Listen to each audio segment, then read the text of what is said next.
Hey everyone, it's Cam here and you're watching The Pagan Perspective. It's Friday and it's Subs Week. Today we're talking about protection. Now this protection is a spiritual protection, none other sort, you dirty minded people. This protection is regarding energies and different aspects of how we protect ourselves in our practice, and just generally on a day-to-day, not so much on a physical level, but more on a psychological and spiritual level. So when we are learning about the path that we're in, especially the pagan path, one of the basics that people are taught or learn about is casting a circle. When doing this, casting a circle, we are protecting ourselves. Now what is this protecting us from? It's not physically going to stop anyone coming in and hitting us if they wanted to. That's an extreme example, but anyone can walk through. It's not a physical barrier. This barrier is a spiritual barrier and is meant to stop any negative energies coming into us. When we cast spells and that, we're quite vulnerable generally. We are putting out energies, we are receptible to energies, we are in a sacred space and we are conjuring up energies. We don't want any negative energies coming and affecting us. We don't want to take them with us. We want to create a barrier, a metaphorical barrier I would call it, to try and stop any negativity coming to us. I don't cast spells, and so it's not really an issue for me. Of course, if I did, then I would create sacred space. And I think that this is important because when we sit in the circle, especially my sound ritual, I visualised this blue light. I don't know why blue, but that's the colour, an electric blue, that's the colour that I felt fit. And I imagined from where I cast a circle, it going up and almost creating a dome over me. I felt protected and I felt safe.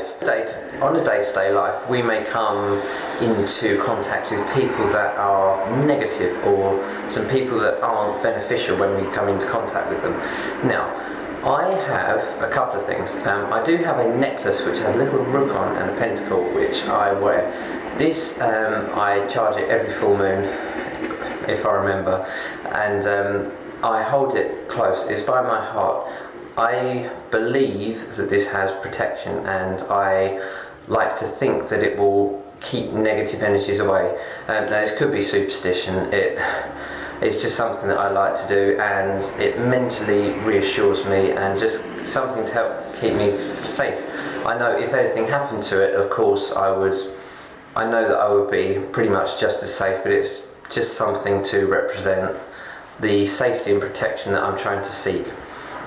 So, do I have it in my pocket? Yes, I do have it in my pocket.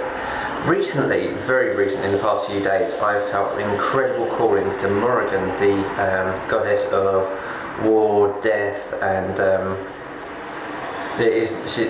if any of you aren't familiar with her, she is the goddess of war and death and the afterlife and things like that. But it does not mean that she is a negative being or anything like that.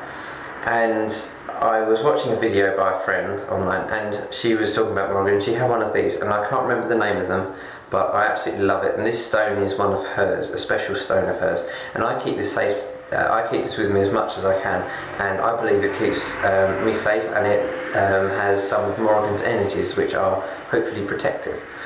So, yes, a little while ago, before I came to this path, I've always been interested in the paranormal and the supernatural, especially ghosts and things like that. I'm not sure how many people believe in that, and I'm sure it might be a bit of a niffy topic because I know that once you're dead your spirit goes and rests and things like that. But around my room, they don't have it in here, I don't know if you're familiar, about 3/4 of the way up there is something called a picture rail, which is a strip of wood. It can be fancy, it can be beveled, and it goes all the way around the room. My one had, there you go, there's the wall, and this is the picture rail, and there was a dip inside, and salt. That's meant to be incredibly purifying, and I read somewhere that salt helps protect you from ghosts and evil spirits. So I got salt and I sprinkled it all the way around the picture rail so that my whole room has almost a circle or square of salt around, and that was really reassuring. I feel that protection is more reassurance for me, apart from circles, when of course you're very vulnerable and you're invoking energies.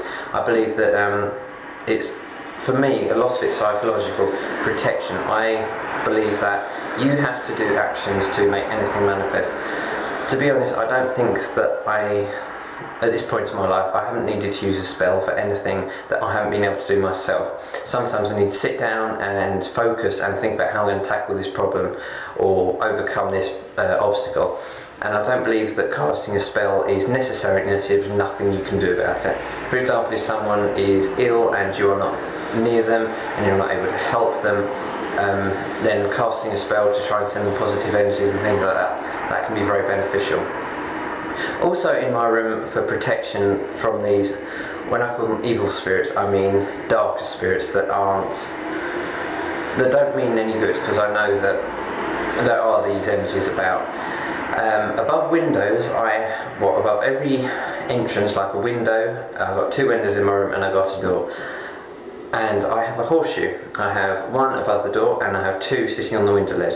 And I believe these to bring good luck and prosperity and things like that. And I also believe them to be protective.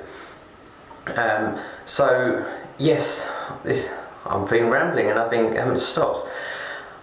So protection is something that I believe is very, very important. We all need to be protected in our homes. We all need to feel that we are safe.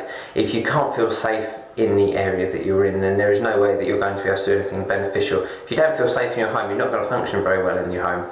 So it's the same as in a circle. If you don't feel protected, you're not going to perform as well as you could. That's one way of putting it. So yeah, thank you very much for watching. I'm really sorry I didn't upload a video last week. Last month I had real issues with my internet, and the month before I did upload then. I think I was ill and I've got a terrible migraine at the moment. But thank you very much for watching. I really, really appreciate it. Make sure you check out my personal channel, The Rook's Hollow, and all the places to find me and all the fun information is in the description below. So thank you very much for watching, and I will look forward to seeing you next time. Thank you very much for watching. Blessed be.